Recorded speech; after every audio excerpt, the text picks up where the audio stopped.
Hey, Redbed here. We're going to be starting a new series. We're going to be calling it Formula Fridays, and this is where we're going to be running down news across the racing world. Marq Marquez had some things to say this week in regards to how bikes have changed in MotoGP. He said it feels more about the bike than the rider now. The rider makes less a difference. And he stated the direction we have taken and which we will continue to follow, given the manufacturers have signed an agreement with Dorna, I don't like, because now it's more the bike than the rider that makes a difference. The more thing you put on a motorcycle, such as electronics and aerodynamics, the harder it becomes for the rider to hide the defects. I talked to Stoner about it. The bikes have become different to ride. Before, you had to play with the body, while now you have to trust the electronics. So Marq Marquez is he's not feeling as confident. He's feeling it's becoming more automated with the bikes now in MotoGP. F1 sponsor Crypto.com is in trouble. They have downsized massively this year with the downturn in the price of cryptocurrency. And they actually was the main sponsor for the F1 Miami Grand Prix. So this comes from a news report from the website Ad Age. Former and current employees at the company who spoke with Ad Age on the condition of anonymity. The exchange also saw a reduction in the headcount of previously unreported scale, with 30 to 40% of its pre-summer workforce departing from the company from June through August. The vast majority of it which were due to layoffs, according to former and current employees. A lack of internal directories prevented Ad Age from confirming exact numbers, but multiple sources independently stated that just over 2,000 employees have left the company since layoffs began. So with the downturn in crypto price, these companies are starting to feel the squeeze. Also, Crypto.com has dissolved deals with Angel City FC, Twitch Rivals, and UEFA's Champions League. They still have some deals in place with sports teams and events, but have scaled back the benefit. Mercedes is bringing upgrades for their W13 F1 car to the United States Grand Prix. They will see both aero updates and some weight-saving items delivered after the car has been some 10 kilometers over the limit at the start of the year. So Mercedes Formula One team director of trackside engineering, Andrew Shovlin, said, in the final step of aero development that will hopefully give us a bit more performance. But importantly, with every step, we are learning more and more, and that learning we can carry out into next year. Also, we have taken some weight out of the components and will hopefully get the car closer to the weight limit. Now our race pace has been reasonably strong. If we can make a step, hopefully we can get into the fight with the Ferraris and the Red Bulls, while qualifying for us is really difficult one to predict at the moment. But as I said, a lot of it is about learning, and we're certainly going to give our best shot in the final four. Pierre Gasly is set to join Alpine for 15 million euros a year. The contract would be for 2 years, for 2023 and 2024, and he would be replacing Fernando Alonso. So that's a really good payday for the young driver. He's had quite the drama the past few years with switching teams, but now he seems to have found a home at Alpine. Pierre Gasly had some words about joining the Alpine team. The opportunity came up last summer and we started the conversations about it, he said. It's obviously a big move for me. I've been with Red Bull for 9 years, pretty much my entire career with them. It definitely feels like closing a chapter and starting a new journey. To me, I must say, it felt natural, very quickly the right decision to make. Just based on where I am in my career, based on Alpine's ambition, based on their progress over the last few years, just getting better and better every season. They have this strategy to be fighting at the front over the next 100 Grand Prix, and they are just going in the right direction. For me, honestly, it's good for him joining Alpine because Alpine has been in the top 10 consistently for the majority of races this year. Good luck to Pierre. In MotoGP news, Jack Miller will have a turn named after him on Phillip Island. It will be Turn 4, which was previously known as the Honda Corner, will be renamed the Miller Corner. The 27-year-old rider, who has been in MotoGP since 2015, had some words about it. I remember coming here for the first time watching a Grand Prix in 2009 and being able to sneak up over here, said an emotional Miller. Ever since that day, I've been hooked. I knew from then on that's what I wanted to do. To be back here having this honor is amazing. I can't even begin to describe the journey we've been on and what we've been through. I've been fortunate in this sport and what it's given back to me. I love this sport immensely, and I'm thankful for everyone who put this together. They really know exactly what it means to me. I remember back in Moto3 race here, the amount of dive bombs I put on here. It is unreal part of the track, and so many historical moments have happened here. So I feel fortunate to be able to claim this great achievement for Jack, who's known to race great in all weather conditions. Fabio Quartararo, after not placing in the Phillip Island Grand Prix, had some words after the race, knowing that his World Championship lead has been lost to Francesco Bagnaia. He knew it was going to be a toughest job of his career, he had to say. But now we need to turn the page, and we only have one job, which is to try to win, and it's going to be the toughest job of my career. But I'm ready to fight for it. Yes, I'm riding over the limit, but for me, that is not the problem.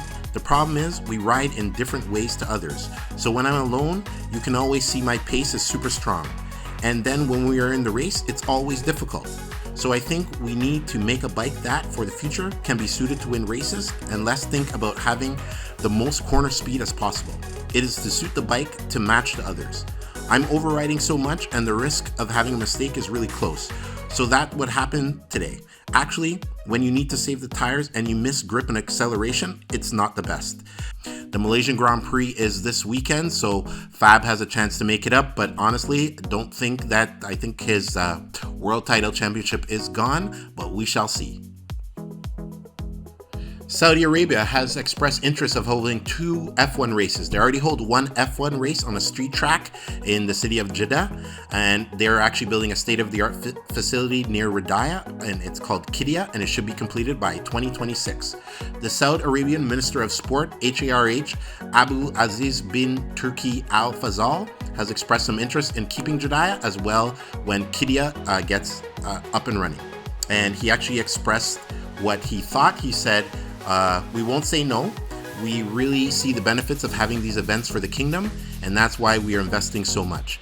Maybe we're focused more on sports, but we're doing the same in culture and entertainment and even exhibitions. And a lot of things that we look at, we definitely could host 2 races already for that. But I think that's something that we'll have to discuss with F1 and see how it goes. But we definitely would love to have that.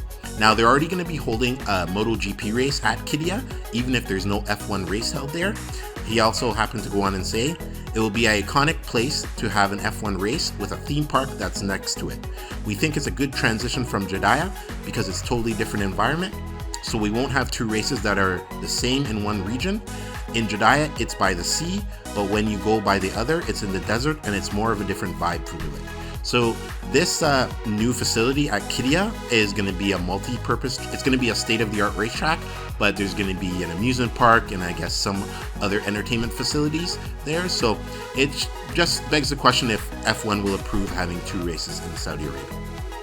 Ahead of the F1 race in Austin, Texas this weekend at the COTA Circuit of the Americas, they're going to rename the final corner the Andretti. It's a left-hand corner. It took place on Thursday.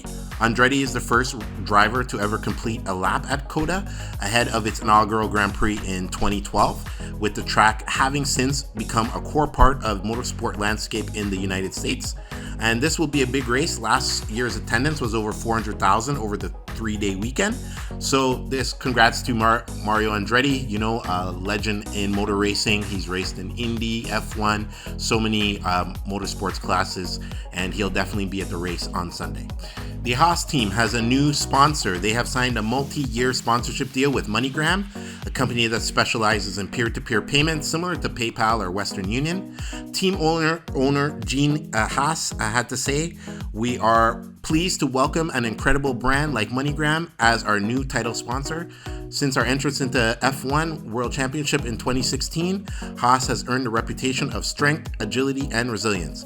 Moneygram will bring a similar drive to the world of financial services, and we're ready to work together to maximize results off and on the track. Moneygram CEO happened to actually say, we will continue to disrupt ourselves to meet the ever-changing financial needs of consumers, and we're determined to make sure the world knows it. That's why we're hitting the accelerator by making our debut in the world of F1 and teaming up with Gene and the Haas F1 team. So this keeps Haas in F1, grabbing them a new sponsor for the upcoming years. Porsche is still looking to get into Formula One. There was a breakdown this year between Red Bull and the Porsche after the summer break. They were supposed to join with Red Bull in some capacity to join F1. Porsche is still keen on joining the F1 world. A spokesman for Porsche said in September, "The premise will always be a partnership that would be based on an equal footing, which would include not only an engine partnership, but also the team," it said in a statement. This could not be achieved. With the finalized rule changes, the racing series nevertheless remains an attractive environment for Porsche, which will be continued to be monitored. Porsche did announce that this year that Audi would be joining the FIA Formula One World Championship for 2026 as a power unit manufacturer.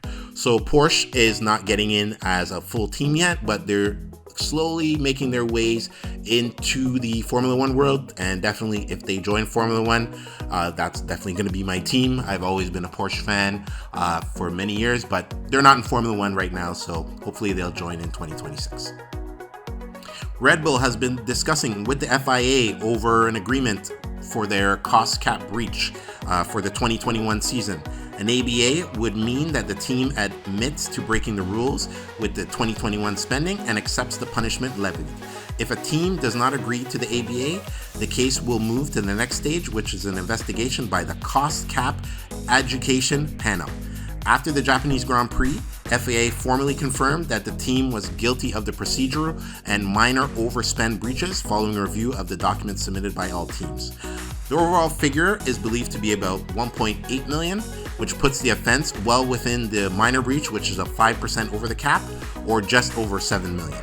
So the team appears to have fallen foul of several areas of the FIA financial regulations, which has regularly been updated by amendments, but that has not been published on its website or made public. The financial records in question are from the cost of running cars, used parts, down to even catering costs.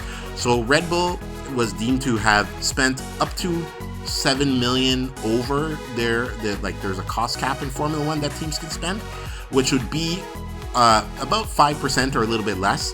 So the penalties, it could range. They have not determined their penalties yet, but it could be as severe as them being docked points for last year. And if that does happen, then Max Verstappen will lose his World Drivers title and it would be given to Lewis Hamilton. We don't think the punishment will be that extreme. It will probably be some type of fine, monetary fine, but we don't know yet, and FIA is still investigating. I'm actually going to be doing a separate video on Red Bull and this cost cap breach because there's so much more to unpack and we won't be able to unpack in this video. It will take too long.